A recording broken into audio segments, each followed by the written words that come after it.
Assalamualaikum warahmatullahi wabarakatuh. Jumpa kembali di saluran Kulipeng.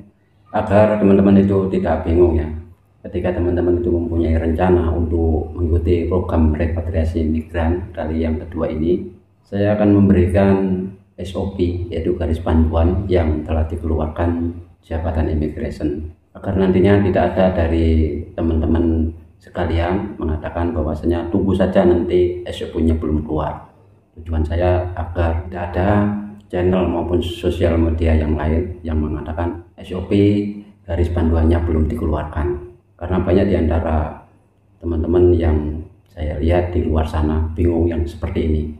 Mereka bingung karena tidak tahu, mereka bingung harus dimulai dari mana. Oleh karena itu teman-teman simak baik-baik, teman-teman simpan, bila perlu teman-teman share, karena SOP ini sebagai garis panduan, sebagai syarat permohonan bagi teman-teman yang mempunyai rencana pulang membayar compound hanya sebesar Rp520. Namun sebelum saya lanjutkan, terutama bagi teman-teman yang baru bertemu sehingga di channel ini, silahkan dibantu subscribe dan jangan lupa untuk mengaktifkan tanda loncengnya ya. Sebelumnya saya ingatkan sekali lagi, teman-teman simak baik-baik, ada 4 poin garis panduan SOP yang telah dikeluarkan. Jika ada yang mengatakan keluar dari 4 poin ini, berarti orang tersebut ada udang di balik bayat ya. Jadi tidak bisa keluar dari 4 poin ini. Teman-teman catat, yang pertama, bagi teman-teman yang mau pulang mengikuti program repatriasi migran 2.0 ini, teman-teman harus mempunyai paspor atau dokumen perjalanan yang sah. Itu poin yang pertama. Ya, paspor di sini paspor yang asli. Kenapa yang asli? Dulu ada salah satu peserta yang paspornya itu palsu, nggak bisa pulang, malah kena tangkap. Dan yang dimaksud oleh dokumen yang masih berlaku ini adalah bagi teman-teman yang paspornya mati atau nggak punya paspor. Dokumen di sini yang dimaksud adalah SPLP, dokumen perjalanan yang sah. Paspor maupun SPLP yang masih berlaku, nggak bisa mati atau rusak ya. Kalau mati, rusak, teman-teman buat SPLP sebagai memenuhi persyaratan permohonan yang pertama. Oke, lanjut poin yang kedua adalah teman-teman harus sudah memiliki tiket perjalanan pulang yang tidak melebihi 14 hari terhitung dari teman-teman itu datang ya, karena aturannya di sini teman-teman itu langsung datang tanpa STO, maka ketika teman-teman itu datang harus sudah membeli tiket, membawa tiket, dan waktunya itu tidak melebihi dari 14 hari ya. Saya sarankan teman-teman milih waktu tiket itu hari yang ke-3 sampai hari yang ke-13 ya. Jangan terlalu mepet. Besok teman-teman itu ke immigration, kemudian lusa teman-teman itu pulang. Takutnya nanti ada sistem error di saat pembayaran, di saat prosesnya itu, takutnya seperti itu. Harus antisipasi ya. Sebagai tambahan untuk jenis tiket ini, baik itu tiket pesawat, tiket kapal, pokoknya tiket yang menuju Indonesia bagi rakyat Indonesia ya, bagi TKI Indonesia. Kemudian tiketnya ini bisa di booking atau yang membelikan keluarga kita yang ada di Indonesia itu juga bisa, ataupun kita booking atau membelinya dari Malaysia sini juga bisa ya. Pokoknya nama yang tertera di situ, yang tertera di tiket itu sama persis seperti yang ada di dalam paspor teman-teman. Jadi dokumennya itu sesuai ya. Kemudian kita teruskan untuk poin syarat yang ketiga. Ini terutamanya yang ikut-ikut agen itu ya. Jadi poinnya di sini, hadirnya teman-teman ini adalah teman-teman yang diminta masuk ya.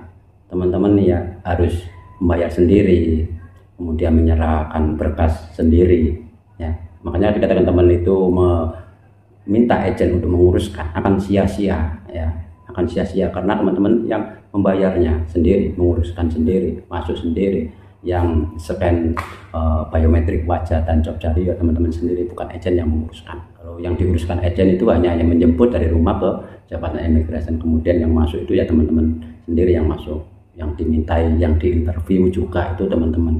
Kalau memang teman-teman itu maunya tinggal siap, teman-teman itu enggak datang di rumah agent yang menguruskan itu salah ya, itu nggak benar. Jadi sebaiknya teman-teman mengikuti program repatriasi migran ini secara mandiri.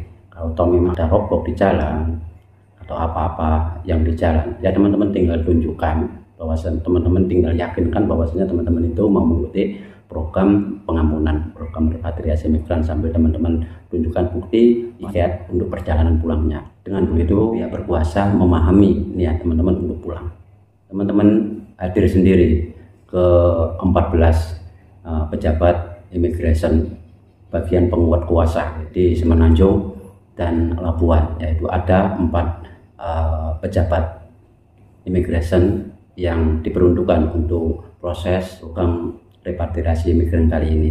Yang pertama, kalau teman-teman ingin tahu ya, saya sebutkan sekali, dimulai dari Perlis yang ada di Kangar ya, di Ibut Pejabat Negeri bagian penguat kuasa. Yang kedua di Kedah di Alostar ya, kemudian turun lagi di Pulau Pinang di seberang saya ya, di daerah Perak, di Ipoh ya, di dekat terminal itu. Kemudian di wilayah Persekutuan Kuala Lumpur. Yang di Selangor ini hanya di Saalam ya. Kemudian masuk ke wilayah Putrajaya. Kemudian di negeri Kelantan ada di Kota Baru. Di negeri Terengganu ada di Kuala Terengganu ya. Di Pahang ada di Kuantan, di Ibu Pejabat Negerinya. Selanjutnya di Negeri Sembilan ada di Remban ya, di Ibu Pejabat Negerinya. Kemudian yang di Johor ini Ibu Pejabat Negeri, penguat kuasanya ada di Setia Tropika ya.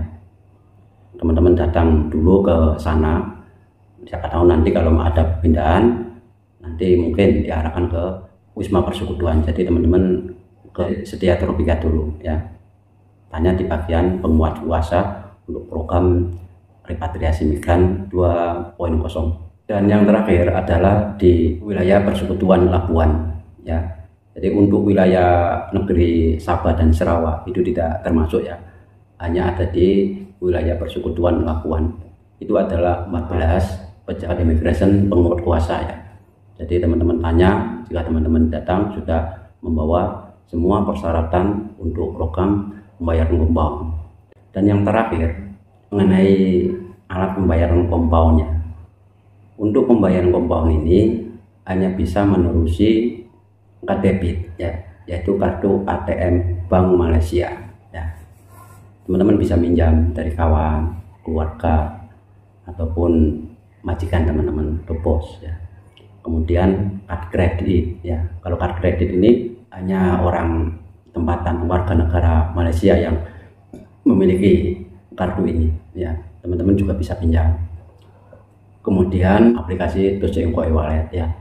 Untuk jenis aplikasi Dojo e-wallet ini, dari pengalaman saya tahun yang kemarin itu hanya bisa di Putrajaya ya. Kalau yang kemarin itu untuk melakirinya, kalau memang teman-teman itu sudah mempunyai aplikasinya, alangkah lebih baik teman-teman itu memesan ya, kartu Visa Dojo e-wallet. Teman-teman bisa memesannya itu kalau teman-teman itu sudah proses verifikasi statusnya sudah pro. Jadi teman-teman itu bisa memesan kartu Visa Dojo e-wallet. Mana tahu ada kendala untuk sistem pembayaran compound di negeri selain Putrajaya itu tidak menerima aplikasi Dojo e-wallet. Jadi teman-teman bisa menggunakan kartu Visanya ya. Untuk bayarannya, biayanya itu hanya sebesar Rp15, sudah termasuk ongkos kirim. Nah, itu saja 4 poin yang bisa teman-teman jadikan panduannya sebagai acuan buat teman-teman yang punya rencana mengikuti program repatriasi migran kali ini ya. Jadi kalau bisa teman-teman mengikuti program kali ini secara mandiri, lebih cepat, lebih murah, dan jimat waktu juga. Nah, dari ini jika masih ada yang pengen teman-teman tanyakan, teman-teman komen saja di bawah video ini ya.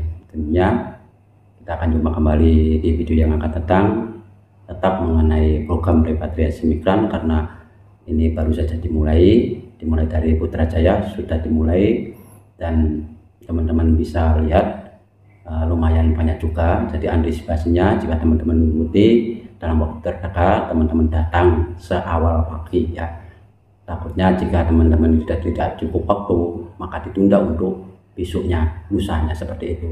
Saya sarankan untuk datang sepagi mungkin. Saya sudah sebutkan untuk jabatan imigrasi dari yang terdekat ya, di ibu pejabatnya, jangan di cawangan yang kecil-kecil. Nah, jika teman-teman suka akan video ini, suka akan panduan ini, saya hanya membimbing, silahkan tekan tombol like dan jangan lupa untuk share ya, ke teman-teman itu tidak bingung ketika teman-teman mempunyai rencana, ketika teman-teman itu tiba waktunya untuk menjalani proses mengikuti program repatriasi migran 2.0. Tentunya kita akan jumpa kembali di video yang akan datang. Saya Chris, assalamualaikum warahmatullahi wabarakatuh.